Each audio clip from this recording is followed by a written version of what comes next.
Assalamualaikum warahmatullahi wabarakatuh. Selamat malam, salam sehat. Semoga kalian dalam keadaan yang sehat walafiat. Bertemu lagi di pertemuan kedua ini di kelas Bahasa Indonesia.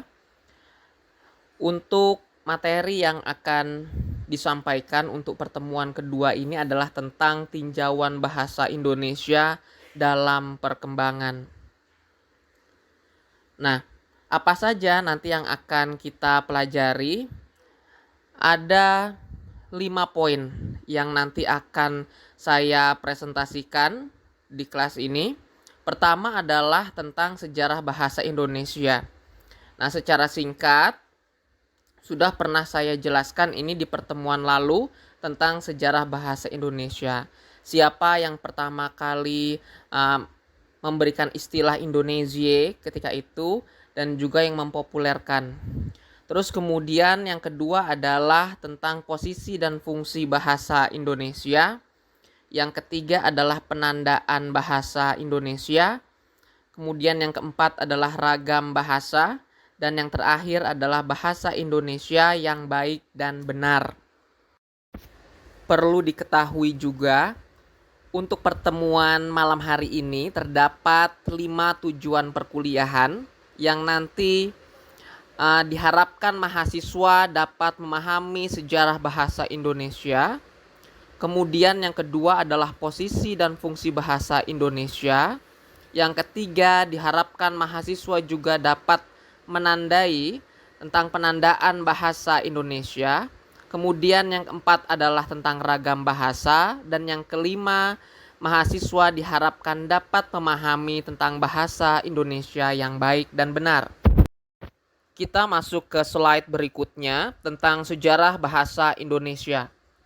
Dalam sejarah, nama Indonesia dipakai pertama kali dalam istilah bangsa dan negara. Jika kalian tahu, pada peristiwa Sumpah Pemuda pada tanggal 28 Oktober 1928, istilah atau penyebutan bangsa dan bahasa itu pertama kali digunakan dalam teks Sumpah Pemuda itu. Ya, seperti yang kalian lihat di slide yang saya tampilkan, ya. Isi dari Sumpah Pemuda, kami putra dan putri Indonesia mengaku bertumpah darah yang satu tanah air Indonesia. Kami putra dan putri Indonesia mengaku berbangsa yang satu, bangsa Indonesia. Kami putra dan putri Indonesia menjunjung bahasa persatuan, bahasa Indonesia.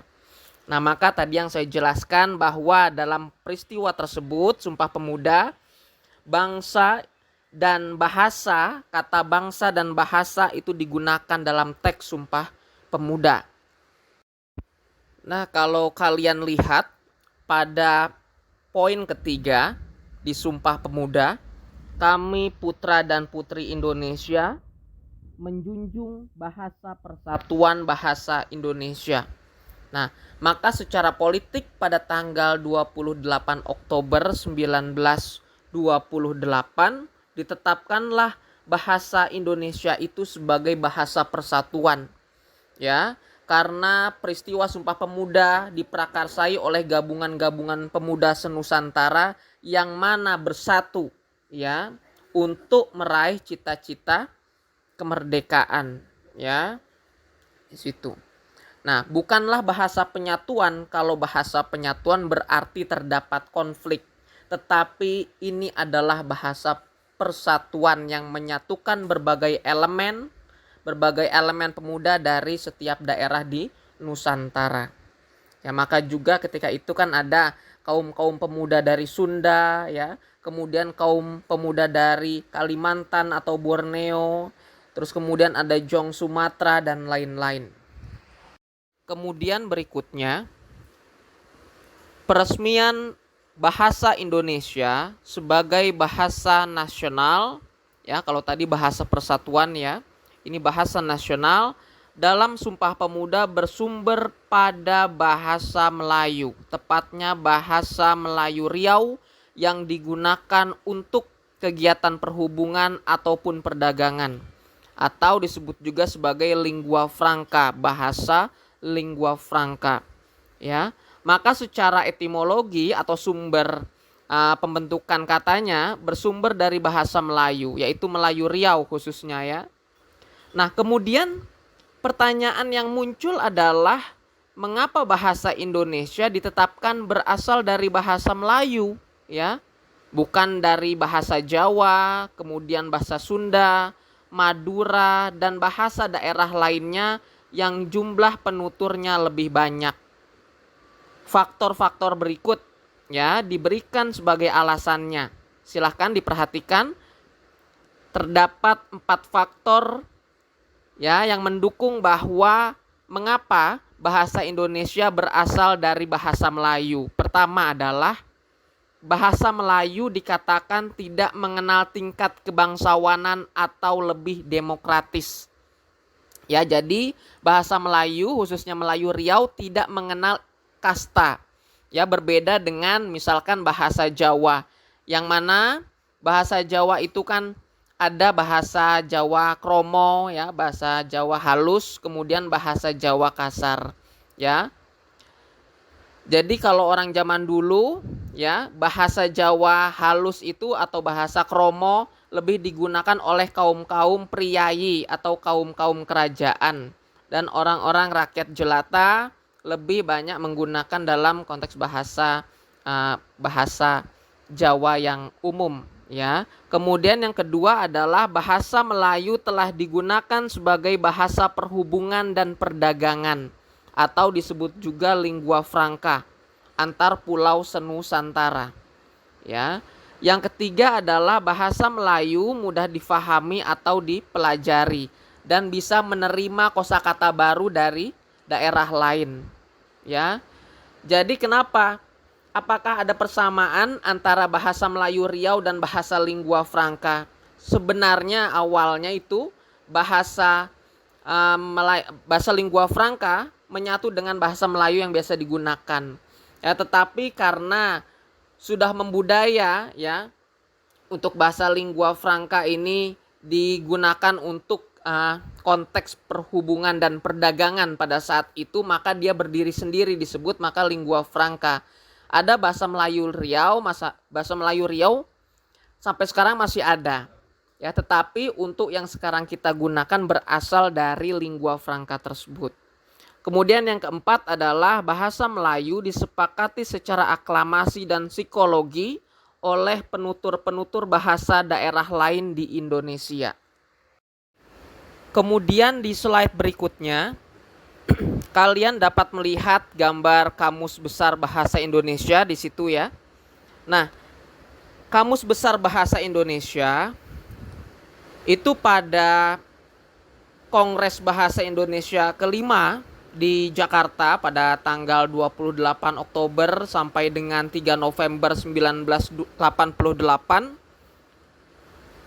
dengan kesimpulannya bahwa peresmian peluncuran dan pemakaian 2 buku, yakni satu adalah Tata Bahasa Indonesia dan yang kedua Kamus Besar Bahasa Indonesia, yang mana dipersembahkan oleh Pusat Pembinaan dan Pengembangan Bahasa pada saat itu, ya. Jadi pertama kali diluncurkan penggunaan Kamus Besar Bahasa Indonesia yaitu pada Kongres Bahasa Indonesia kelima di Jakarta pada tahun 1988. Nah, kemudian perjalanannya bagaimana tentang penyempurnaan ejaan bahasa Indonesia tersebut, ya. Kalian bisa melihatnya nanti di slide berikutnya.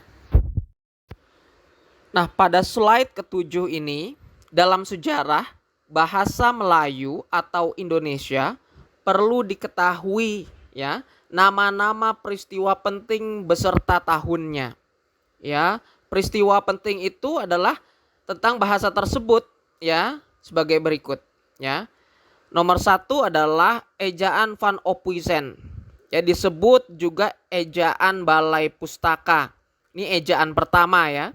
Diresmikan sebagai ejaan bahasa Melayu yang dimuat dalam buku Kitab Logat Melayu pada 1 Januari 1901.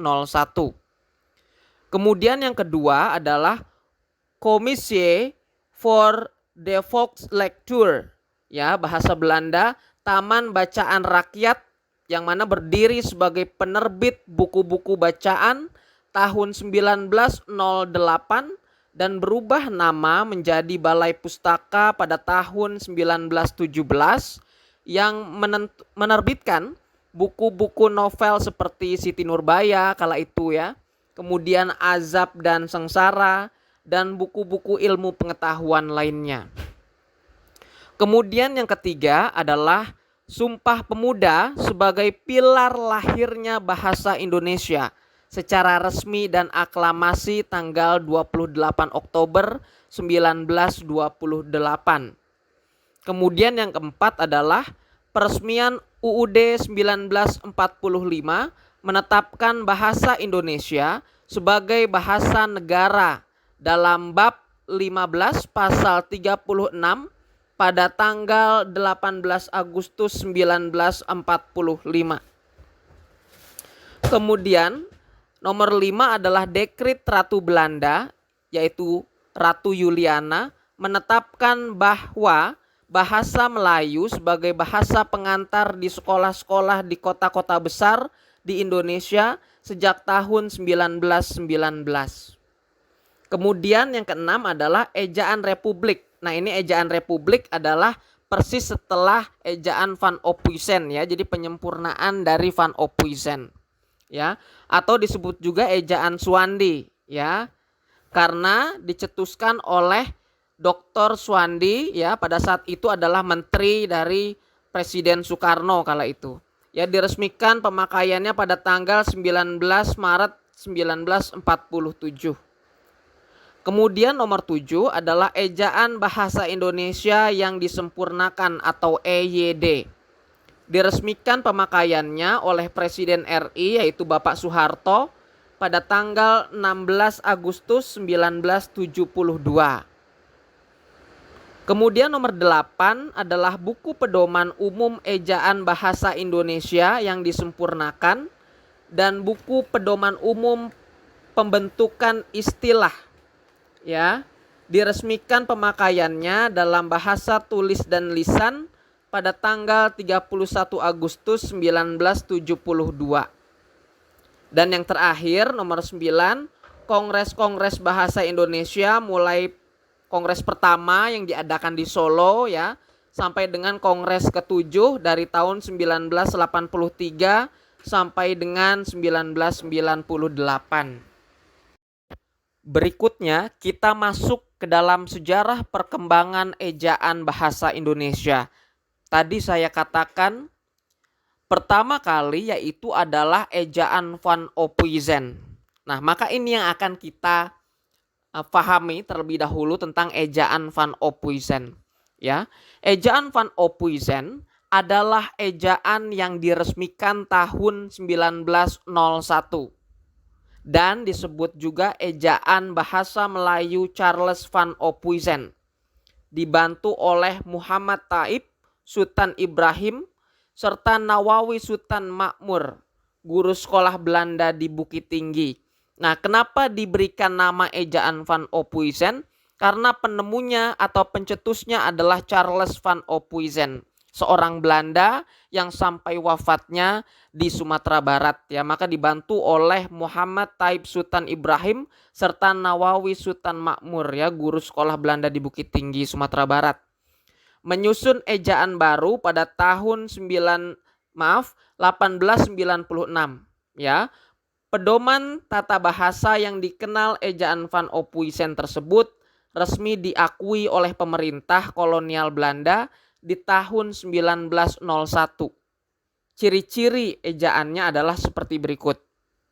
Nomor 1, menggunakan huruf J untuk bunyi huruf Y. Sebagai contoh, saya ditulis saja, Tasikmalaya ditulis Tasikmalaja, dan sebagainya, ya.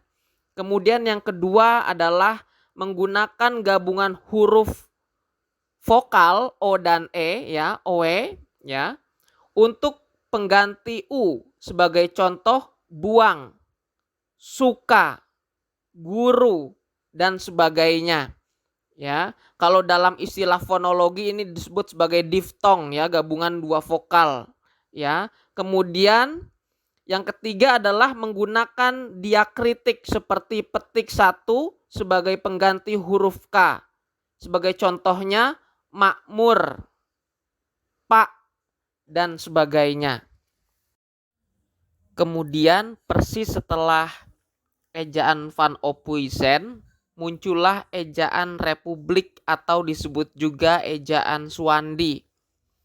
Ejaan Republik atau ejaan Swandi adalah ejaan dari sejarah bahasa Indonesia yang berlaku pada tanggal 19 Maret 1947. Ejaan Swandi ini digunakan sebagai pengganti dari ejaan sebelumnya, yaitu Van Ophuijsen, dan berlaku sampai tahun 1972. Yang kemudian diganti EYD oleh Menteri Masuri. Ciri-ciri ejaan Swandi antara lain: 1. Penggunaan diftong atau gabungan kata vokal. Gabungan huruf vokal ya. Gabungan dua huruf vokal seperti oe yang diganti dengan huruf u. Kemudian yang kedua adalah penggunaan petik satu yang digunakan untuk bunyi sentak diganti dengan huruf K. Sebagai contoh, tidak dan sentak. Jadi tidak menggunakan petik satu lagi sebagaimana di ejaan Van Ophuijsen ya. Kemudian yang ketiga adalah dapat menggunakan angka 2 untuk kata yang diulang. Contoh makan-makan menjadi makan 2 dituliskan. Kemudian jalan-jalan dituliskan jalan 2. Ya, artinya berulang. Ya, kemudian yang keempat adalah tidak ada perbedaan antara awalan menggunakan di dengan kata depan di. Ya, sebagai contoh di sana, dibuat, di rumah.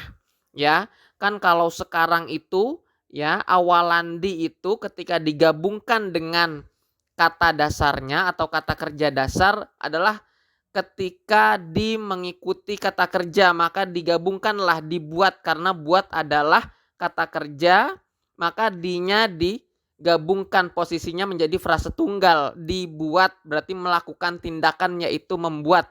Ya, kalau di sana, sana itu kan kata keterangan yaitu keterangan tempat, maka dinya ya dipisahkan ya, di sebagai preposisi dan sana sebagai keterangan tempat. Itu kalau sekarang ya. Tapi ketika ejaan Swandi ya tidak ada pembeda ya, ketika diikuti oleh keterangan tempat ya dan diikuti oleh kata kerja, semua digabung, di sana, dibuat, di rumah gitu ya. Kemudian setelah ejaan Republik atau ejaan Swandi muncul lagi yaitu ejaan pembaharuan. Melalui Kongres Bahasa Indonesia kedua di Medan pada tanggal 28 Oktober sampai dengan 2 November 1954, Profesor M. Yamin menyarankan agar ejaan Swandi disempurnakan. Namun ejaan ini tidak diresmikan secara undang-undang dan tidak dipopulerkan secara resmi. Ciri-ciri dari ejaan pembaharuan antara lain adalah diftong AI ya, AU, OI dieja dan ditulis menjadi AY, AW, dan OY. Sebagai contoh ramai, walau, pesawat Sukhoi ya.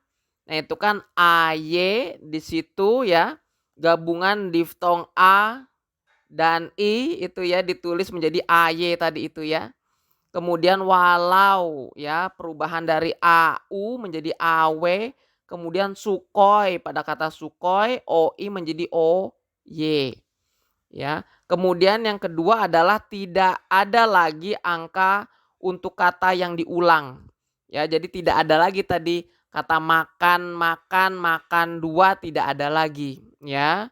Tetapi sayangnya untuk ejaan pembaharuan ini tidak diresmikan secara resmi oleh undang-undang dan tidak sepopuler dari ejaan sebelumnya yaitu ejaan Swandi. Setelah ejaan pembaharuan yang tidak dipopulerkan secara resmi, muncullah ejaan Melindo, ya. Melindo adalah sebuah akronim dari Melayu Indonesia, ya. Penyusunan ejaan ini dikerjakan pada tahun 1956 atas kerjasama Indonesia dan Tanah Melayu. Dalam hal ini adalah negara Malaysia. Ejaan Melindo bertujuan untuk menyeragamkan ejaan yang digunakan kedua negara. Namun pada tahun 1962 terjadi sebuah konfrontasi Indonesia-Malaysia dalam perebutan wilayah Brunei Darussalam, ya, yaitu Sabah dan Sarawak, yang menyebabkan gagalnya peresmian ejaan Melindo, ya. Maka pada saat itu peristiwa itu berlangsung dari tahun 1962 sampai dengan 1966 yang dikenal dengan Ganyang Malaysia. Nah, dulu itu kan Pak Karno pernah berbicara Ganyang Malaysia itu awal mula dari perseteruan antara negara Indonesia dan Malaysia dalam perebutan wilayah Sabah, ya, dan juga Sarawak, ya, yang mana tadinya juga ada perjanjian untuk menyeragamkan bahasa dari kedua negara, yaitu sebutan ejaan Melindo, belum sampai diresmikan karena sudah meledak duluan untuk peristiwa Ganyang Malaysia itu, ya. Setelah ejaan Melindo yang sama seperti ejaan sebelumnya, yaitu ejaan pembaharuan yang belum sempat diresmikan dan belum sempat populer penggunaannya, muncullah ejaan yang disempurnakan atau EYD. Ejaan yang disempurnakan atau EYD merupakan ejaan yang disahkan pada tanggal 31 Agustus tahun 1972. Ciri-ciri EYD antara lain: 1. Menggunakan huruf C sebagai pengganti TJ. Antara lain contoh menjadi contoh dengan C, ya. Kemudian cara menjadi cara dengan menggunakan awalan C. Kemudian yang kedua adalah menggunakan huruf J sebagai pengganti DJ. Contohnya Jakarta menjadi Jakarta tanpa D diawali. Ya, di awalan tanpa ada D. Kemudian jajan menjadi jajan. Yang ketiga adalah menggunakan gabungan huruf NY sebagai pengganti NJ. Sebagai contoh, nyonya menjadi nyonya. Kemudian yang keempat, menggunakan gabungan huruf SY sebagai pengganti SJ. Contohnya, Samsul menjadi Syamsul. Kemudian berikutnya perubahan huruf J menjadi Y. Contohnya, Yakin menjadi yakin. Nah, itu tadi perkembangan ejaan-ejaan bahasa Indonesia, ya. Sampai terakhir adalah EYD atau ejaan yang disempurnakan. Kalau sekarang ada juga istilah PUEBI, ya. Pedoman Umum Ejaan Bahasa Indonesia. Kemudian posisi dan fungsi bahasa Indonesia berikutnya, ya. Berdasarkan Undang-Undang Nomor 20 Tahun 2003 tentang Sistem Pendidikan Nasional di bab ke-7 mengenai bahasa pengantar pasal 33 menjelaskan bahwa bahasa Indonesia sebagai bahasa negara menjadi bahasa pengantar dalam pendidikan nasional, ya.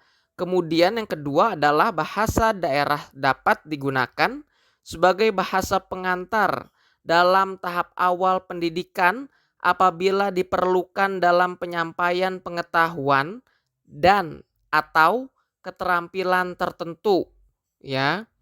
Kemudian bahasa asing dapat digunakan sebagai bahasa pengantar pada satuan pendidikan tertentu untuk mendukung kemampuan berbahasa asing peserta didik, ya, menambah kemampuan mereka, ya, dalam penguasaan bahasa asing juga sangat penting, ya, dalam era modern saat ini. Kemudian dari butir-butir yang dijelaskan, maka UUD 1945 mengakui 3 kelompok bahasa dalam berkomunikasi, yaitu bahasa Indonesia pertama, kemudian bahasa daerah, dan juga bahasa asing. Kemudian dari posisi dan fungsi bahasa Indonesia yang tadi saya jelaskan di slide sebelumnya, maka muncul 2 pertanyaan setelah itu. Ya, pertama adalah dari ketiga kelompok bahasa tersebut, tadi disebutkan adalah bahasa Indonesia, kemudian bahasa daerah, dan bahasa asing ya, yang diakui oleh UUD 1945 ya. Dari ketiga kelompok bahasa tersebut, di manakah posisi atau kedudukan bahasa Indonesia? Kemudian pertanyaan kedua yang muncul adalah fungsi apa saja yang diemban oleh bahasa Indonesia serta fungsi apa saja yang ada pada semua bahasa di dunia. Nah, ini akan dijelaskan pada slide berikutnya yang akan menjawab 2 pertanyaan ini ya. Menjawab dari pertanyaan pertama tadi di slide sebelumnya tentang posisi bahasa Indonesia ya dari kelompok bahasa yang diakui UUD 1945 itu di mana posisi bahasa Indonesia. Nah, maka terdapat 4 posisi bahasa Indonesia ini ya dan fungsinya dalam berbagai peristiwa. Ya, pertama adalah sebagai bahasa persatuan ya. Kemudian posisi kedua adalah sebagai bahasa nasional, yang ketiga sebagai bahasa negara, dan yang keempat sebagai bahasa standar. Nah, lebih rincinya akan nanti dijelaskan di slide berikutnya ya. Dari bagan hierarki yang tadi kalian sudah lihat di slide sebelumnya nanti akan juga dibahas secara rinci setelah kita mengetahui bersama-sama tentang posisi bahasa Indonesia ya. Tadi ada 4 posisi ya. Pertama sebagai bahasa persatuan di sini ya. Posisi bahasa Indonesia sebagai bahasa persatuan diartikan bahasa Indonesia bertujuan mempersatukan berbagai suku, agama, ras, dan antar golongan. Fungsi yang terdapat dalam bahasa persatuan adalah fungsi tunggal, yaitu berfungsi untuk mempersatukan berbagai aspek kehidupan yang menyangkut budaya, kesenian, ekonomi, sosial, politik, keamanan, dan suku bangsa. Ya, istilah yang digunakan adalah persatuan perihal bersatu ya, bukan penyatuan perihal menyatukan, karena kita tidak mengharapkan adanya konflik. Ya, jadi disebutkanlah bahwa bahasa Indonesia memiliki posisi sebagai bahasa persatuan yang dapat diterima oleh semua kalangan senusantara ya. Kemudian berikutnya posisi bahasa Indonesia sebagai bahasa nasional. Ya, bahasa nasional ya atau bahasa kebangsaan adalah bahasa asli suatu negara yang digunakan untuk kepentingan kebangsaan jika berkomunikasi dengan negara lain secara resmi. Bahasa nasional ini juga menunjukkan identitas bangsa Indonesia dan arti budaya. Maka ada peribahasa bahasa menunjukkan bangsa. Nah, perlu diketahui juga fungsi-fungsi bahasa nasional seperti berikut. Ya, terdapat 4 fungsi. Pertama adalah fungsi kebanggaan kepada bangsa ya, kita harus berbangga diri ya, memiliki atau dapat menggunakan bahasa Indonesia sebagai bahasa nasional kita. Kemudian yang kedua adalah fungsi lambang identitas nasional ya. Yang ketiga adalah fungsi sarana perhubungan antar warga, daerah, dan budaya. Dan yang keempat adalah fungsi sarana perekat lapisan masyarakat, sosial budaya, dan bahasa. Kemudian berikutnya bahasa Indonesia sebagai bahasa negara. Ya, bahasa negara adalah bahasa yang digunakan dalam administrasi negara.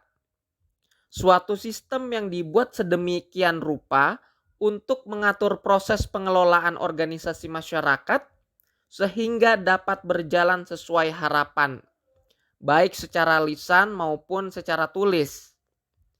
Posisi bahasa negara ini dapat dilihat antara lain pemakaiannya dalam satu, pemerintahan secara resmi, ya, komunikasi diplomasi domestik ya dalam konteks pemerintahan resmi ya.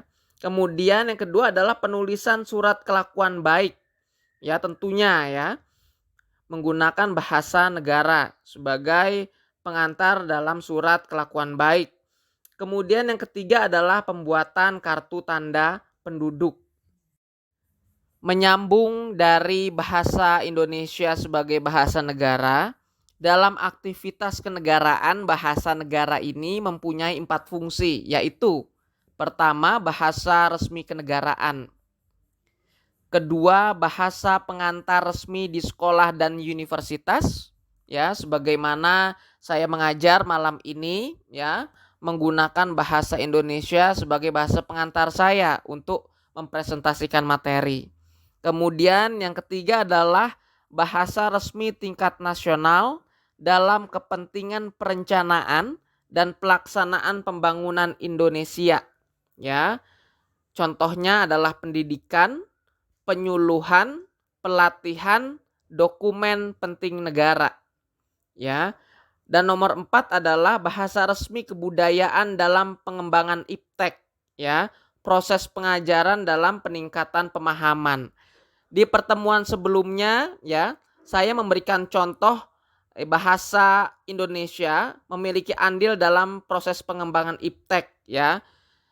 Setiap orang saat ini sudah memiliki telepon genggamnya masing-masing ya. Dalam telepon genggam itu tidak hanya tersedia bahasa Inggris ya, bahasa China, bahasa Rusia atau mungkin bahasa negara-negara lain, tetapi juga di situ ada bahasa Indonesia yang digunakan dalam fitur pengaturan. Nah, itulah ya, bahasa Indonesia sudah masuk ke dalam ranah untuk pengembangan ilmu pengetahuan dan teknologi ya. Dalam hal ini saya mengambil contohnya adalah fitur bahasa dalam telepon genggam. Kemudian yang keempat adalah posisi bahasa Indonesia sebagai bahasa standar atau bahasa baku ya. Bahasa standar atau baku mempunyai beberapa fungsi sebagai berikut ya, dapat dilihat ada 4 nomor di situ. Yang pertama adalah pemersatu kebinekaan sosial, budaya dan bahasa. Kemudian yang kedua adalah penanda kepribadian bernalar atau berpikir logis atau berkomunikasi secara interpersonal. Kemudian yang ketiga adalah penambah kewibawaan bagi intelektual. Dan yang keempat adalah kerangka acuan ilmiah bagi mahasiswa intelektual dalam menyusun penelitian karya ilmiah mereka. Ya. Maka dari keempat posisi bahasa Indonesia yang dijelaskan telah memperlihatkan fungsi-fungsinya yang disebut sebagai fungsi khusus. Karena ada fungsi khusus, ada fungsi umum ya. Setelah ini fungsi umum. Ya, maksudnya fungsi khusus ini, fungsi khusus adalah fungsi yang terdapat dalam bahasa Indonesia dan tidak terdapat dalam bahasa asing dan bahasa daerah. Ya, jadi hanya khusus untuk bahasa Indonesia saja. Setelah tadi kita mengetahui fungsi khusus bahasa Indonesia, maka berikutnya adalah fungsi umum dari bahasa Indonesia itu sendiri. Ya, terdapat 2 fungsi umum bahasa beserta bagian-bagiannya sebagai berikut. Nomor 1, fungsi urgensif, ya, fungsi ekspresi, fungsi komunikasi, fungsi adaptasi, dan integrasi, fungsi direksi, dan fungsi fatik. Kemudian yang kedua adalah fungsi fakultatif, fungsi artistik, fungsi empirik, dan fungsi filologi. Pertama dari fungsi umum bahasa Indonesia adalah fungsi ekspresif ya. Fungsi ekspresif yang mana sub dari fungsi urgensif ya. Fungsi ekspresif adalah salah satu fungsi yang diperhatikan dari segi penyampaian, yakni dari segi penutur atau pembicara. Fungsi ini sudah terlihat sejak kecil atau bayi, dan bagi kita fungsi ini dimotivasi oleh faktor keberadaan atau eksistensi, faktor daya tarik atau persuasi, dan faktor emosi dalam kehendak menyampaikan sesuatu kepada khalayak. Ya, sebagai contohnya adalah aku mau kue seperti punya kakak. Nah, kemudian yang kedua adalah wow, suara penyanyi itu merdu sekali, ya. Kemudian yang ketiga adalah alhamdulillah nilaiku 100, ya. Nomor 1 contoh tadi, aku mau kue seperti punya kakak. Ya, maka di situ ada faktor emosi, ya, yang mana seseorang tersebut menginginkan kue yang mirip dengan apa yang dimiliki oleh kakaknya. Saya sangat ingin sekali, ya, dengan kue yang dimiliki oleh kakak, ya. Ya. Selain faktor emosi juga ada faktor daya tarik, ya. Ya, dari kue itu sepertinya lezat sekali, ya. Maka dari itu saya mau, ya. Kemudian yang kedua adalah wow, suara penyanyi itu merdu sekali, ya. Nah, setelah kita melihat ya keberadaan atau eksistensi dari penyanyi, ya, yang kita dengarkan suaranya sangat merdu itu, ya, sehingga penyanyi tersebut memunculkan daya tarik kepada kita, ya, untuk kita dapat suka kepada penyanyi tersebut, ya, sehingga kita menyatakan wow, suaranya bagus sekali, ya. Kemudian yang ketiga, alhamdulillah nilaiku 100, ya, mengucapkan rasa syukur, ya, karena saya mendapatkan nilai 100. Keberadaan saya saat ini mendapatkan nilai 100, ya, emosi juga, ya, menyatakan emosi juga. Dalam hal ini adalah rasa senang, alhamdulillah, bersyukur. Kemudian setelah fungsi ekspresif terdapat lagi fungsi komunikasi, ya. Fungsi komunikasi adalah fungsi pemahaman suatu pernyataan atau suatu pesan yang disampaikan, ya. Jadi fungsi untuk memahami suatu pernyataan, ya. Fungsi ini dapat berbentuk aktif dan bentuk pasif, ya. Komunikasi aktif dikatakan juga komunikasi dua arah, ya. Seperti kuliah, kemudian diskusi, kemudian wawancara. Sedangkan komunikasi pasif adalah bentuk komunikasi satu arah, ya, seperti khutbah, ya, kemudian pidato, perintah pimpinan di kantor dan lain-lain, ya. Jadi kalau komunikasi aktif, ya, saling bertukar informasi di situ antara dua orang atau lebih, atau dikatakan juga sebagai komunikasi interpersonal. Kemudian berikutnya adalah fungsi adaptasi dan integrasi. Ya, fungsi adaptasi dan integrasi adalah dua fungsi yang sejalan dalam penyesuaian seseorang dalam suatu pertemuan formal. Ya, maksudnya di sini adalah dengan bahasa seseorang itu dapat menyesuaikan diri dalam suatu lingkungan atau pertemuan. Ya. Sebagai contoh kemarin di pertemuan lalu saya pernah menjelaskan tentang bedanya antara bahasa yang baik dan bahasa yang benar. Nah, itu nanti akan dijelaskan. Nah, itu berhubungan dengan fungsi umum dari adaptasi dan integrasi ini, ya. Jadi seseorang harus dapat menyesuaikan dirinya dalam suatu lingkungan atau pertemuan. Ya, ketika seseorang sedang berada di pasar, maka bahasa seperti apa yang sekiranya berterima dalam kondisi pasar seperti itu. Kemudian ketika di lingkungan keluarga, ya, komunikasi yang berterima seperti apa, ya. Jadi dilihat dari di mana lingkungannya dan siapa yang menjadi lawan bicara si penutur tersebut. Setelah tadi fungsi adaptasi, maka berikutnya adalah fungsi direksi. ya. Fungsi direksi atau kontrol sosial adalah fungsi yang perlu memperhatikan teman bicara atau khalayak dalam berkomunikasi, ya. Memperhatikan khalayak yang dihadapi itu dapat diperhatikan dari latar belakang pendidikan dan aspek kebahasaan yang dimiliki teman bicara. Nah, ini masih berhubungan dengan penggunaan bahasa Indonesia yang baik, ya. Kalau tadi adaptasi berhubungannya dengan lingkungan, ya, kondisi di mana kalian berbicara. Kalau untuk direksi ini siapa yang kalian ajak bicara, seperti itu ya. Nah, jadi direksi dan juga adaptasi berhubungan dengan penggunaan bahasa Indonesia yang baik. Nanti akan dijelaskan di slide berikutnya tentang itu ya. Kemudian berikutnya masih di fungsi urgensif, yaitu adalah fungsi fatik, ya. Fungsi fatik adalah fungsi yang berupaya menciptakan kekerabatan atau familiaritas antara pembicara dan pendengar agar tidak ada jarak yang jauh, ya. Jadi intinya adalah kekerabatan, menciptakan kekerabatan, ya.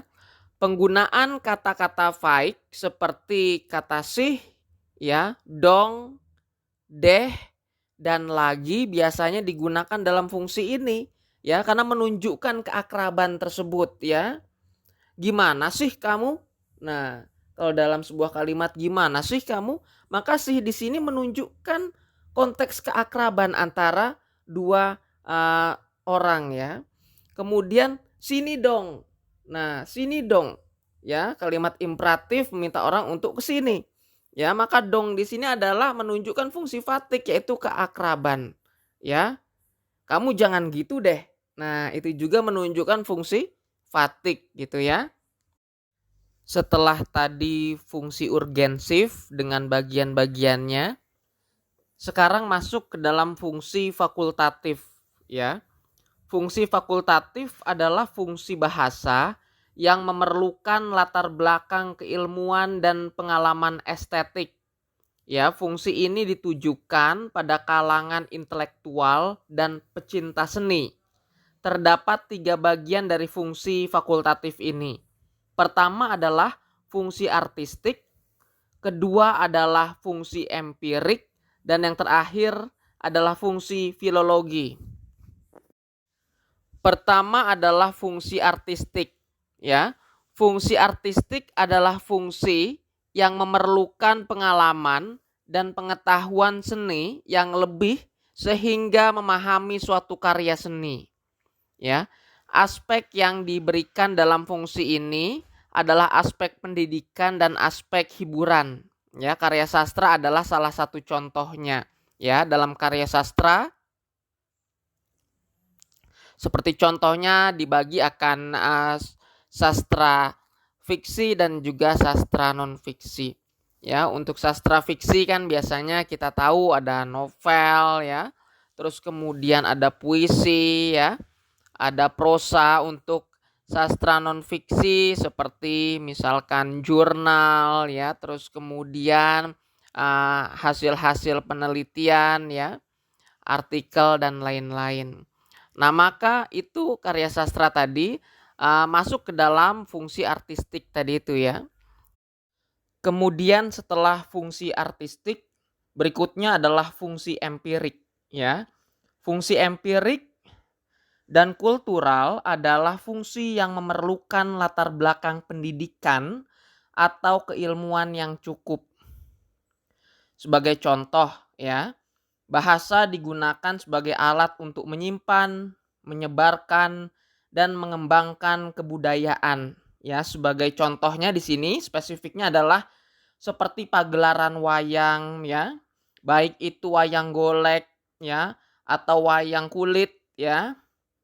Kemudian menyinden ya atau pentas bernyanyi ya atau pentas lagu-lagu daerah. Ya, yang mana di situ merujuk kepada fungsi bahasa sebagai fungsi empirik dan kultural. Setelah fungsi empirik terdapat fungsi filologi. Ya, di sini keterangannya adalah fungsi filologi adalah fungsi yang memahami maksud-maksud tertulis dalam prasasti. ya, batu bertulis, dan naskah-naskah klasik dalam bahasa kuno, ya, atau arkais. Nah, inilah ya fungsi dari bahasa juga sebagai fungsi filologi, yang mana di sini dimaksud tadi itu ya, untuk mempelajari ya atau untuk mengetahui naskah-naskah klasik atau kuno yang terdapat dalam prasasti atau peninggalan-peninggalan bersejarah. Kemudian setelah tadi kita membahas tentang fungsi khusus dan fungsi umum dari bahasa Indonesia, maka di slide berikutnya kita akan melihat ya mengenai penandaan bahasa Indonesia.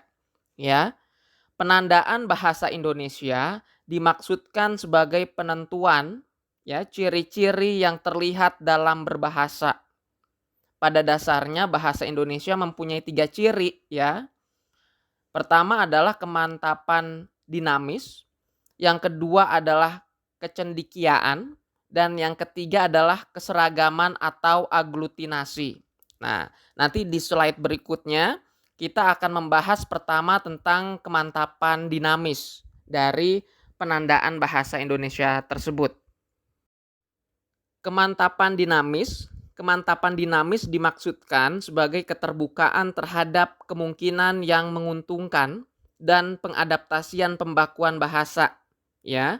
Misalnya dalam bidang ilmu hukum, ekonomi, fisika, surat, ya. Kemudian maka teknik penulisannya di sini mempunyai konveksi sendiri ya atau ciri-ciri sendiri ya. Sebagai contoh ya dalam penulisan surat, yaitu salam pembuka dengan hormat. Ya, secara kaidah penempatan koma ya setelah kata hormat itu salah ya, tetapi penempatan itu sudah merupakan konvensi surat ya. Kan biasanya kalian juga kalau dalam surat di akhir itu ada mengetahui ya, mengetahui koma kepala kantor cabang misalkan. Kemudian di bawahnya nama, baru tengahnya tanda tangan. Nah, itu sebenarnya sudah dimaksudkan dalam konvensi itu, konvensi surat tadi itu ya, yang merujuk kepada kemantapan dinamis dalam penandaan bahasa Indonesia. Kemudian berikutnya adalah kecendikiaan.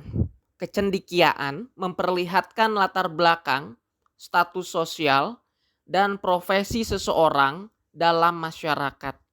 Ya, pengungkapan penalaran atau pemikiran yang teratur dan logis menunjukkan kecendikiaan. Sebagai contoh, ya, ketika seorang sarjana berbicara, ya, di hadapan lawan bicaranya, ya, baik itu dalam kondisi apapun pasti, ya, bahasa yang ia keluarkan atau yang dia ujarkan kepada lawan bicaranya sangat teratur, ya.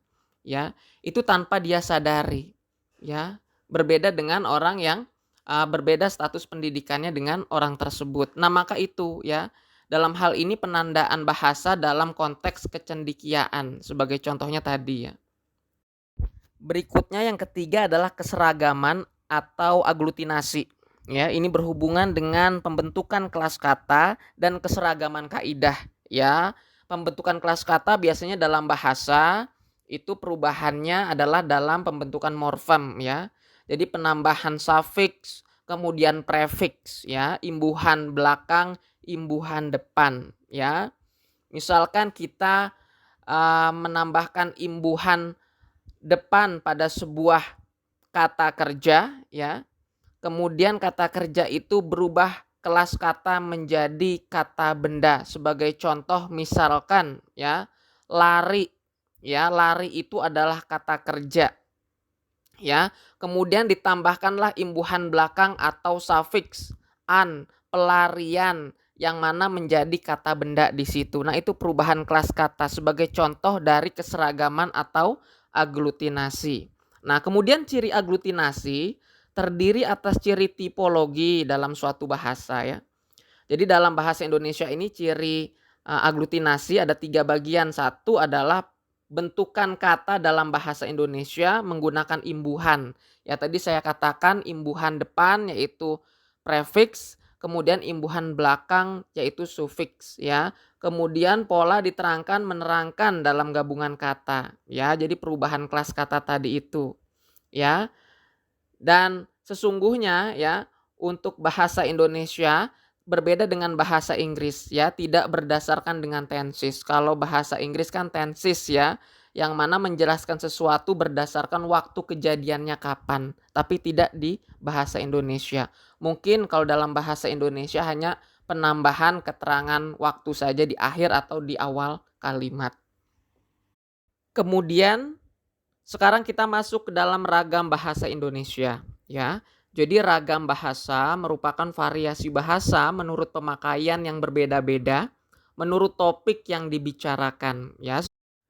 Nah, sekarang kita masuk ke dalam berdasarkan medianya ya, dalam konteks lisan dan tertulis ya. Ragam bahasa lisan merupakan bahasa yang diucapkan oleh pemakai bahasa itu sendiri. Ya, pembicara memanfaatkan tinggi rendah suara atau tekanan. Kemudian berikutnya adalah ragam bahasa tertulis. Ya, merupakan bahasa yang dihasilkan dengan memanfaatkan tulisan dengan huruf sebagai unsur dasarnya. Kemudian di slide berikutnya berdasarkan penutur dibagi menjadi 4 ya, yaitu bahasa dialek atau logat, bahasa terpelajar, bahasa resmi, dan bahasa tak resmi. Kemudian di slide berikutnya berdasarkan topik pembicaraan ya, biasanya meliputi ya ilmu teknologi ya, kedokteran, teknik, ekonomi, pertanian dan lain-lain, kemudian sastra ya, kemudian niaga, hukum, agama dan lain-lain. Dan di slide terakhir adalah bahasa Indonesia yang baik dan benar. Nah, ini pernah saya jelaskan di pertemuan pertama ya. Jadi slogan bahasa Indonesia yang baik dan benar adalah pemakaian mengacu ke ragam bahasa yang secara langsung berpatokan pada bahasa yang baik dan benar ya. Bahasa yang baik memperlihatkan situasi yang dihadapi oleh pembicara agar komunikasi sampai kepada sasaran. Sedangkan bahasa yang benar adalah bahasa yang berkaidah yang sesuai dengan aturan yang berlaku ya. Jadi baku ya kalau bahasa benar itu. Kalau bahasa baik sesuai dengan situasi yang sedang dihadapi oleh si penutur. Ya, itulah yang bisa saya sampaikan untuk pertemuan kedua malam hari ini. Silahkan bila ada yang ingin bertanya untuk menuliskan di fitur yang sudah disediakan.